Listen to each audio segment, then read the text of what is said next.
Ремонтные работы в деривационном тоннеле гидроэлектростанции идут уже больше 2 месяцев. Что за это время сделано и когда завершится ремонт? Этот главный вопрос и обсуждался в ходе совещания на Ингургэсе. Как известно, Ингургэс остановлена в рамках проведения ремонтных работ деривационного тоннеля. Надеюсь, нам сегодня с вами удастся посмотреть, что в каком состоянии находится. Есть ряд текущих вопросов рабочего характера, которые нам необходимо обсудить по срокам завершения работ, по, соответственно, объемам потребления электроэнергии, по предстоящему механизму учета и контроля. Председатель Совета директоров Ингургэса Ливан Мибоня заявил, что электростанция будет запущена в ночь с 30 апреля на 1 мая.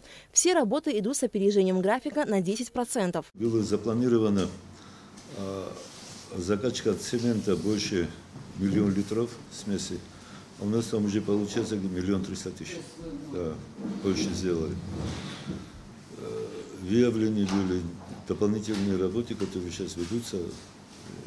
Думаю, что закончим все успешно. Мы постоянно находимся в контакте.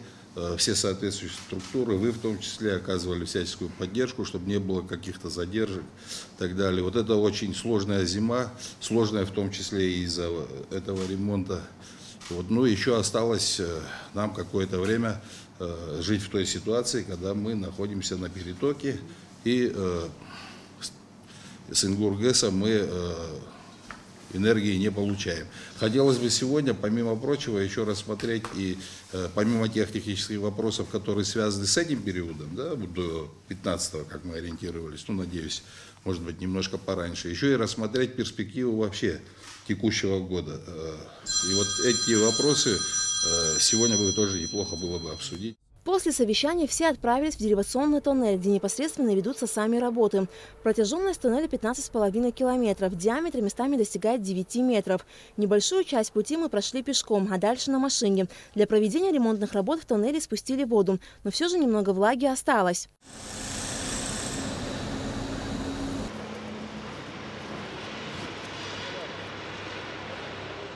Состояние тоннеля было критическим. Из-за утечек электростанция несла большие убытки – порядка 280 миллионов киловатт-часов в год. Утечка происходила на 8 участках тоннеля протяженностью 3 километра. Большая часть потерь воды имела место именно на данном участке. Вот эти воздушные клапана при заполнении воздуха тоже будем менять. Должны закончить 26-го, обещали выйти отсюда. Так что 26-го начнем заполнять. 30 апреля мы запускаем. 26-го начинаем заполнять водоводы. Ну, там 2-3 дня, вот 3 месяца агрегаты стоят, надо покрутить, высушить там, что-то сделать. Ну, 30-го ночью 12 часов будем в сети. На объекте работают несколько сот человек в 3 смены. Ремонт только одного деривационного тоннеля обходится в 8 миллионов евро. Параллельно с деривационным тоннелем ремонтируется подходная штольня протяженностью 700 метров. Когда штольня была построена, в ней не была проведена отделка, что привело к разрушению стен. Сейчас специалисты покрывают стены бетоном.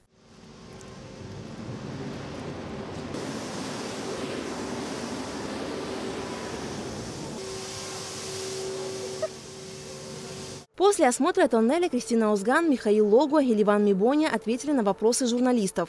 Как всем известно, 20 января была остановлена станция в связи с необходимостью проведения ремонтных работ.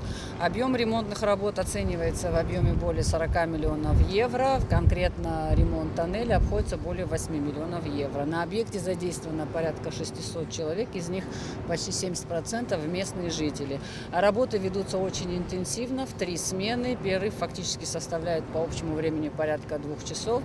Нас радует то, что мы увидели, насколько оперативно и быстро проводятся работы. И, конечно, хотелось бы, как особое важное значение имеющие сроки проведения работ, отметить, что у нас есть все шансы запустить станцию ранее того срока, который оговаривался. У нас по графику нет оснований, наоборот, опережение. Я думаю, уверен, что станция 1 мая уже будет работать в сети. Мы осмотрели конечный участок, 13 километр, 14, 15.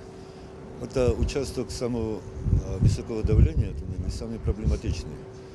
Примерно на этом участке мы теряли около 40-45% всех протечек по всей длине туннеля. Ну, у нас есть надежда, что мы это минимум сократим на 40%. минимум. Есть все основания полагать, что мы будем работать от Ингургеса, получать энергию от Ингургеса раньше, а в условиях того, что мы получаем переток из Российской Федерации, в условиях того, какие трудности мы испытывали этой зимой, нам каждый день дорог. Ну и еще, что хочется сказать, лишний раз в процессе проведения работ убедились в том, что они были крайне необходимы и именно в этом году. Специалисты уверены, что Ингургэс будет запущена на 10 дней раньше запланированного срока, в ночь на 1 мая. Аля Катрапш, Алексей Баструков, Абхазское телевидение.